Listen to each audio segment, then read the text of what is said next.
আসসালামু আলাইকুম। আমি এখন একটা উপপাদ্য প্রমাণ করে দেখাবো, যেটা অষ্টম শ্রেণীর জন্যও লাগে, নবম ও দশম শ্রেণীর জন্যও লাগে। তো এই উপপাদ্যটা হচ্ছে পিথাগোরাসের উপপাদ্য। একটি সমকোণী ত্রিভুজের অতিভুজের উপর অঙ্কিত বর্গক্ষেত্রের ক্ষেত্রফল অপর দুই বাহুর উপর অঙ্কিত বর্গক্ষেত্রদ্বয়ের ক্ষেত্রফলের সমষ্টির সমান। এই প্রমাণটা আমি এখন করে দেখাবো। তো এটার অষ্টম শ্রেণীর বইয়ে যেমন 3টা রুল দেওয়া আছে, 9-10 বইয়েও এরকম রুল দেওয়া আছে। তো এর মধ্যে যেটা বেশি ইফেক্টিভ, সহজে মনে থাকে এবং হচ্ছে চিত্রও সহজ, অষ্টমের জন্য যে প্রমাণ 9-10-এর জন্য সেম প্রমাণ দিয়ে এই প্রমাণটা করা যায়, এবং প্রমাণটা মানে খুব ছোট না, আবার বড়ও না, মানে ছোটই বলা যায়, বড় না অন্তত। তো এটা প্রমাণ করার জন্য প্রথমে আমরা একটা সমকোণী ত্রিভুজ, যেহেতু বলা আছে সমকোণী ত্রিভুজ একটা এঁকে নিব। উপপাদ্য আমি ফ্রি হ্যান্ডে আঁকতেছি, তোমরা স্কেল দিয়ে আঁকলেই হবে, একদম কম্পারেটলি অ্যাকুরেট মাপ হতে হবে এমন কিন্তু না। আচ্ছা,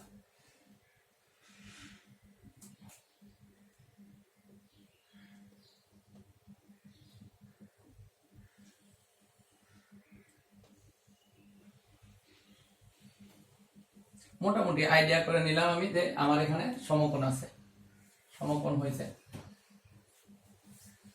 আচ্ছা, এখন এটার নাম দিলাম আমরা এ বি সি। এবিসি একটা সমকোণী ত্রিভুজ এঁকে নিলাম। আমি সমকোণ দিলাম উপরে, এটা গেল। তাহলে বিশেষ নির্বাচন, যেটা আমরা লিখে ফেলতে পারি, বিশেষ নির্বাচন মনে করি এ বি সি সমকোণী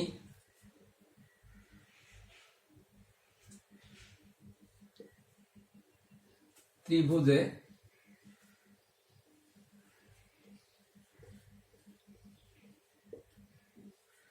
কোণ সি সমান 90 ডিগ্রি,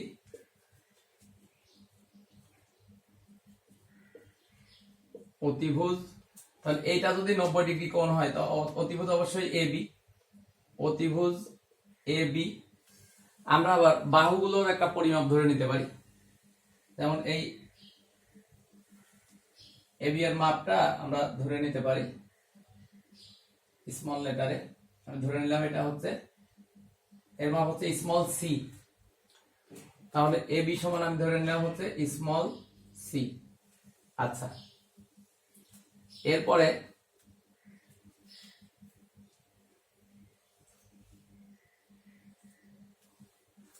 তো এটা স্মল সি, ওটা ক্যাপিটাল সি। আচ্ছা, তাহলে একটা বাহু অতিভুজ এ বি সমান সি নিলাম। আমরা বিসি সমান স্মল এ আর এসি সমান স্মল বি নিতে পারি।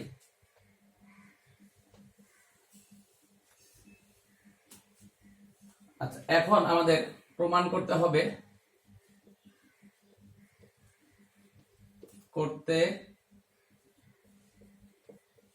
যে আমাদের এখানে বলা আছে সমকোণী ত্রিভুজের অতিভুজের উপর অঙ্কিত বর্গক্ষেত্র। তো অতিভুজ হচ্ছে সমকোণের বিপরীত বাহু, তাহলে এবি অতিভুজ আমি এখানে লিখেও নিছি। তাহলে অতিভুজ স্কয়ার সমান হবে হচ্ছে অপর দুই বাহুর উপর অঙ্কিত বর্গক্ষেত্রের ক্ষেত্রফল। অর্থাৎ এই বর্গক্ষেত্র মানে হচ্ছে এখানে যদি একটা বর্গক্ষেত্র অঙ্কন করা যায় এইভাবে, তাহলে অবশ্যই এর ক্ষেত্রফলটা হবে এক বাহু স্কয়ার, সেই জন্য এবি স্কয়ার। কেমন? এইভাবে যদি একটা বর্গক্ষেত্র অঙ্কন করা যায়, তো এটা যদি একটা বর্গক্ষেত্র হয়, তাহলে এই এ বি একটা বাহু আর এ একটা বাহু, একটা বাহু, একটা বাহু, বর্গক্ষেত্র। তাহলে এর ক্ষেত্রফলটা হবে নিশ্চয় এর যে বাহু সেটা স্কয়ার, বা এ বি স্কয়ার, এক বাহু স্কয়ার, আমরা এটা নাই লিখলাম, এটার ক্ষেত্রফল এবি স্কোয়ার, সেই জন্য কিন্তু এটা এবি স্কোয়ার। একইভাবে যদি আমি বিসি এর উপর একটা বর্গক্ষেত্র অঙ্কন করি বিসি এর উপর, তাহলে এর ক্ষেত্রফল কিন্তু হবে বিসি স্কোয়ার, এই জন্য এটা হবে বিসি স্কোয়ার। একইভাবে যদি এই এসি এর উপর আবার একটা বর্গক্ষেত্র অঙ্কন করি, তাহলে এর ক্ষেত্রফল হবে হচ্ছে এসি স্কোয়ার, এসি স্কোয়ার। বা আমরা যদি স্মল লেটারে লিখি, বাহুর মাপ যেভাবে ধরে নিয়েছি, সি স্কোয়ার ইকুয়াল এ স্কোয়ার প্লাস বি স্কোয়ার। আমাদের প্রমাণের বিষয় হচ্ছে এটা বা এটা একটা ধরলেই হয়, বা এটা না ধরলেও হতো, না ধরেও করা যায়। এখন এখানে কিছু অঙ্কনের বিষয় থাকবে, আমি এটা বোঝানোর জন্য দিলাম।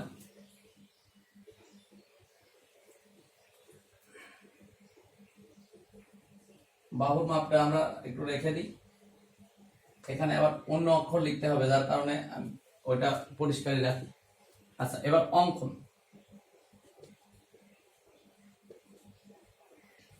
করব কি, সি বিন্দু থেকে সিএইচ লম্ব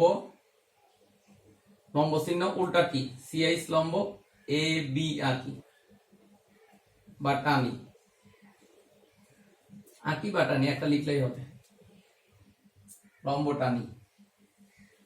এই যে লম্ব আঁকলাম, সি এইচ নাম দিলাম, তাহলে এখানে কিন্তু সমকোণ হলো, যেহেতু লম্ব আঁকছি দুই পাশেই সমকোণ হয়েছে। এখন ফলে এইচ বিন্দু দ্বারা এবি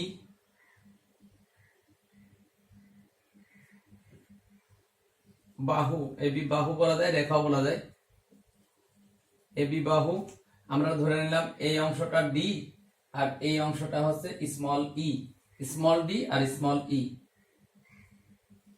ডি ও ই অংশে বিভক্ত হয়, ডি ও ই অংশে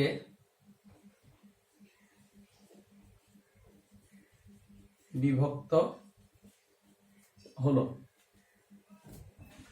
এখন আমাদের বিশেষ নির্বাচন গেল, অঙ্কন গেল, মেন কাজ এখন প্রমাণ।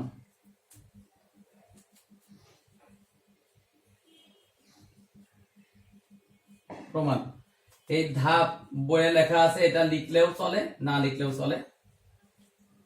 এখন আমরা এখানে এই চিত্রের মধ্যে মোট ত্রিভুজ আছে কিন্তু এখন তিনটা, হোল ত্রিভুজ একটা, আর এটা একটা, এটা একটা, তো প্রত্যেকটাই কিন্তু সমকোণ, তিনটা ত্রিভুজই সমকোণ। এই তিনটা ত্রিভুজের মধ্যে আমরা সম্পূর্ণ ত্রিভুজ একবার নিব, আর এই ছোট দুইটা থেকে যে কোনো একটা নিব, এই ভিতরের এটা আর এটার যে কোনো একটা নিব, আর পুরাটা একটা নিব। অর্থাৎ আমরা যদি নিই ত্রিভুজ এ বি সি ও ত্রিভুজ সিবিএইচ এ, আমরা এই দুইটা ত্রিভুজের মধ্যে দেখি কি কি কোণ সমান আছে। প্রথমে আমরা দেখতে পাচ্ছি অন্তত দুইটা ত্রিভুজই সমকোণী, তাহলে সমকোণ আছে, এটার মধ্যে আছে এ সি বি সমান, এই ত্রিভুজের মধ্যে আছে কোণ সিএইচ বি, কেন সমান, প্রত্যেকেই সমকোণ। আচ্ছা, আবার আরেকটা জিনিস আমরা খেয়াল করতেছি, এই ত্রিভুজের কিন্তু একটা কোণ বি, আবার এই ত্রিভুজেরও কিন্তু একটা কোণ বি, তাহলে এই দুটাকে বলে হচ্ছে সাধারণ কোণ। তাহলে এই এবিসি ত্রিভুজের একটা কোণ হচ্ছে এ বি সি, আর এদিকে এটারও একটা কোণ হচ্ছে সিবিএইচ। কেন সমান, সাধারণ বলা হচ্ছে কেন, যেই কোণ, একই কোণ কিন্তু দুই ত্রিভুজেরই কোণ, বি কোণ দুইটার মধ্যেই কোণ, কোনো মাপে চেঞ্জ নাই, কিছু নাই। এই যে এই কোণটাকে এই ত্রিভুজের কোণ হিসাবে ব্যবহার করা যাচ্ছে, এই ছোট ত্রিভুজের কোণ হিসাবে ব্যবহার করা যাচ্ছে, আবার সম্পূর্ণ ত্রিভুজের কোণ হিসাবে ব্যবহার করা যাচ্ছে। এই জন্য কিন্তু এটা সাধারণ কোণ। তো সাধারণ কোণ নিয়ে নিলাম। এখন একটা কোণ বাকি আছে, আমরা ওই কোণটাও লিখব এবং আচ্ছা অবশিষ্ট আমরা শেষে লিখি। কি কি কোণ বাকি আছে এখন যদি দেখি, এবিসি ত্রিভুজের কোণ বাকি আছে হচ্ছে এ, তাহলে আমরা লিখব কোণ সিএবি, আর ওই ত্রিভুজের কোণ বাকি আছে ওটাও সি কোণ বিসিএইচ, বিসিএইচ কোণ। এই দুটা কোণ কেন সমান? অবশিষ্ট কোণ, অর্থাৎ দুইটা করে সমান করেছি, একটা করে বাকি ছিল। তো কোন ত্রিভুজের দুইটা কোণ যদি সমান থাকে, দুইটা কোণ যদি সমান হয়ে যায় বা প্রমাণ করতে পারি, তাহলে তৃতীয় কোণটা অবশ্যই সমান হবে। অর্থাৎ প্রথম ত্রিভুজের তৃতীয় কোণ অপর ত্রিভুজের তৃতীয় কোণের সাথে সমান হবে। তাহলে একটা ত্রিভুজের তিন কোণ অপর একটা ত্রিভুজের তিন কোণের সমান হলে ত্রিভুজ দুটি সদৃশ কোণী, আর সদৃশ কোণী হলে সদৃশ। এইগুলো কিন্তু তোমরা ক্লাস 7-এ করে আসছো। তো আমরা তাহলে এখন লিখতে পারি ত্রিভুজ এ বি সি ও ত্রিভুজ সি বি এইচ সদৃশ। আর ত্রিভুজ যখনই সদৃশ হয় তখন তার অনুরূপ বাহুগুলো সমানুপাতিক, অনুরূপ বাহুগুলো সমানুপাতিক। তো এখন এই যে তিনটা কোণ, এই ত্রিভুজের এবিসি ত্রিভুজের তিন কোণ সিবিএইচ ত্রিভুজের তিন কোণের সাথে সমান। তাহলে আমরা নিব হচ্ছে এইভাবে, যে দেখব আমাদের মেন উদ্দেশ্য তো এটা প্রমাণ বা এটা প্রমাণ করা। এখন আমাদের চিত্রে আমরা দেখতে পাচ্ছি কি সিএইচ একটা রেখাংশ আছে। এই সিএইচ রেখাংশ কিন্তু আমাদের দরকার নাই। সিএইচ রেখাংশ আমাদের যেহেতু দরকার নাই, তাহলে আমরা এখানে খুঁজি যে সিএইচ কোনটায় আছে। সিএইচ সিএইচ এই যে এখানে আছে। বিপরীত এই কোণের বিপরীত বাহু, কোণের বিপরীত বাহু, প্রত্যেকটা কোণেরই বিপরীত বাহু সমানুপাতিক হবে। তাহলে এসিবি এর বিপরীত কোণ কিভাবে বের করে? বিপরীত কোণ বের করার নিয়ম আমি স্টুডেন্টদের শেখাইছিলাম যে তোমরা ভিতরের বিন্দু বের করে ফেলবা। ভিতরের বিন্দু যদি বের করে ফেলি কোণটাও চলে যাবে, যেহেতু আমরা বাহু বের করতেছি। তো ভিতরের বিন্দু উঠে যাবে, কোণ উঠে যাবে, তাহলে থাকতেছে কি এবি। তাহলে এখানে ভিতরের বিন্দু এইচ উঠে গেলে থাকবে সিবি, এখানে ভিতরের বিন্দু বি উঠে গেলে থাকে এসি, এখানে ভিতরের বিন্দু বি উঠে গেলে থাকে সিবি সিএইচ, আর এখানে উঠে গেলে সিবি আর এদিকে বিএইচ। তো আমরা বিপরীত কোণ বের করা আরেকটু যদি দেখে নিই, আমি এখানে একটু রাফ দেখাই।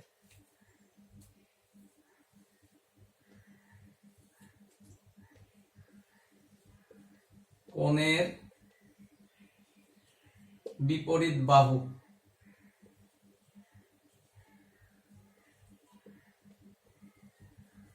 বের করার নিয়ম এটা যে দিচ্ছি আমি, এটা আসলে চিত্র না দেখেও করা যায়। যেমন কোণ হচ্ছে এসিবি, এর বিপরীত বাহু হবে হচ্ছে এবি। কেন? এই সি বিন্দুটা উঠে যাবে, কোণ উঠে যাবে, তাহলে থাকবে এবি।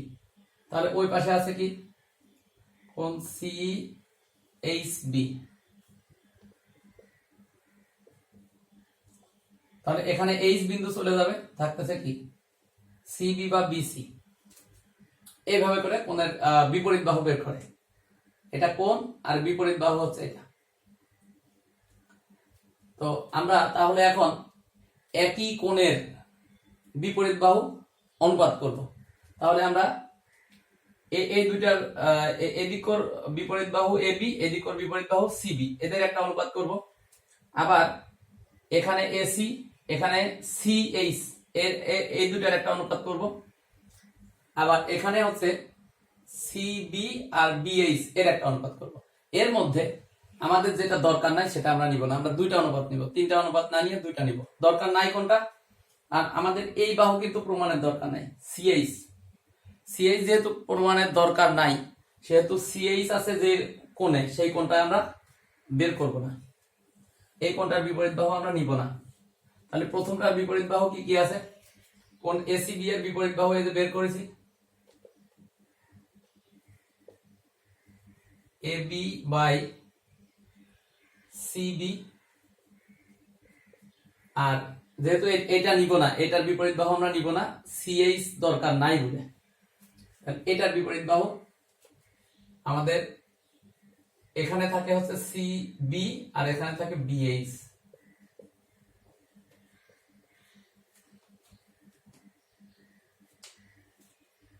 আচ্ছা, এখন আমরা যদি মান বসাই, এবি এর বিপরীত, এবি এর মান হচ্ছে কি আছে? C, small C. আর সিবি এর ক্ষেত্রে আছে সিবি, চিত্রে দেখো সিবি সমান এ, বা এখানে লিখেও রাখছি যে সিবি সমান এ।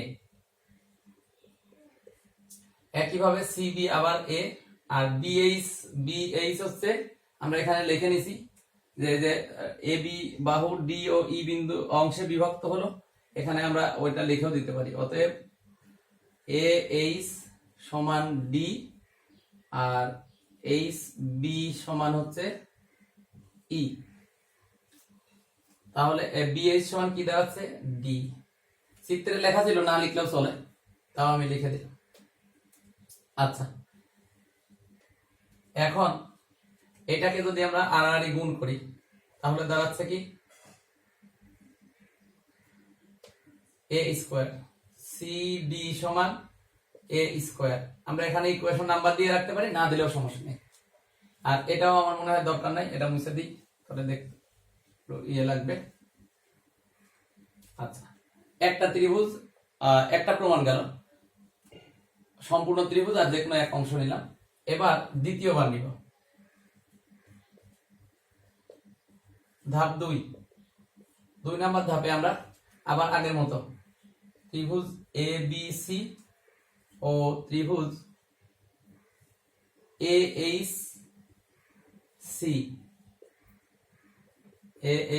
সি, এই দুইটা ত্রিভুজের মধ্যে আবার আগের মতো প্রমাণ করেও নিতে পারি, সরাসরি সদৃশও লিখতে পারি।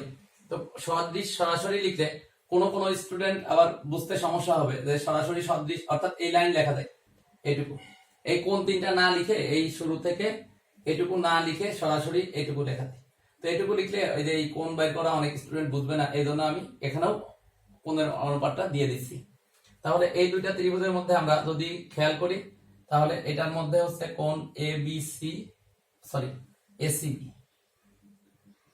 কোণ এসিবি এক সমকোণ।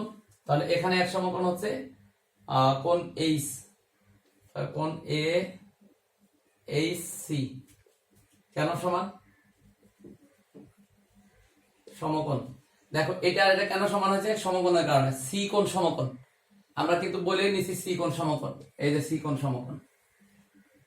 আর এটা হচ্ছে সমকোণ কেন? লম্ব আঁকছি, ওখানে সমকোণের চিহ্ন দেওয়া আছে। একটা গেল, আর একটা এখন এই যে এ সি এইচ সি যে ত্রিভুজ, এর কিন্তু একটা কোণ এ, আবার এবিসি ত্রিভুজের একটা কোণ এ। তাহলে আমরা এখানে লিখতে পারি কোণ বিএসি ইকুয়াল কোণ সিএএইচ। এটা কেন সমান? এই যে আগের মতো সাধারণ কোণ। তাহলে অবশিষ্ট কোণ পেয়ে গেলাম। অবশিষ্ট কোণ আমাদের আছে হচ্ছে এই ত্রিভুজের জন্য সি কোণ নিছি, এ কোণ নিছি, তাহলে এই ত্রিভুজের জন্য বি কোণ বাকি আছে, এ বি সি। আর ওই ত্রিভুজের জন্য কোণ বাকি আছে হচ্ছে সি, এদিকে যেমন সি কোণটা নেওয়া হয় নাই, A C H, A C H কেন সমান? অবশিষ্ট। এই অবশিষ্ট কোণ না লিখলেও চলে, আমরা লিখতেছি এই কারণেই যে অবশিষ্ট কোণ না লিখলেও চলে। এই অবশিষ্ট কোণটা লিখতেছি এই কারণে আমাদের এই অনুপাতটা করার জন্য, এই অনুপাত করার জন্য এটা লাগবে। এখানেও আমরা 3 জোড়া কোণ থেকে 3 জোড়া বাহু পাবো, অর্থাৎ 3টা অনুপাত পাবো। 3টা অনুপাতের মধ্যে আমাদের দরকার নাই কোনটা? এই সিএইচ, এই বাহুটার অনুপাত আমাদের দরকার নাই। তাহলে ওই বাহু কার সাথে সমান? মানে ওই কোণের ওই বাহুর বিপরীত কোণ যেগুলো সেগুলো পাবো। এই যে এটা এটা বাদ দেওয়া মানে এটা বাদ দেওয়া, তাহলে এই কোণটা আমরা নিব না, এই কোণটা আমরা নিব না। তো এই কোণটা যদি না নিই তাহলে এটার জন্য নিব আর এটার জন্য নিব। ও আচ্ছা, আগে সদৃশ লিখে ফেলি। ত্রিভুজ এ বি সি ও ত্রিভুজ, বইয়ে এই অংশটা নাই, তোমরা যদি মনে করো যে না লিখবো না, না লিখলেও চলবে। সদৃশ, আচ্ছা আমার মনে হয় এবার আমার প্রশ্ন মুছে দিয়ে ওইখানে করা উচিত, বেশি হিজিবিজি হয়ে যাচ্ছে।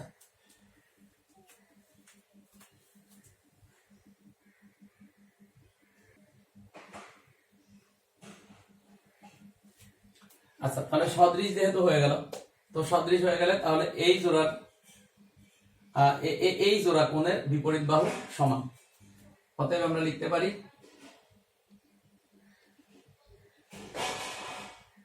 এই যে এখান থেকে এর বিপরীত বাহু এ বি, এখানে বিপরীত বাহু এসি, তাহলে ওখানে লিখতে পারি কি এ বি বাই এসি।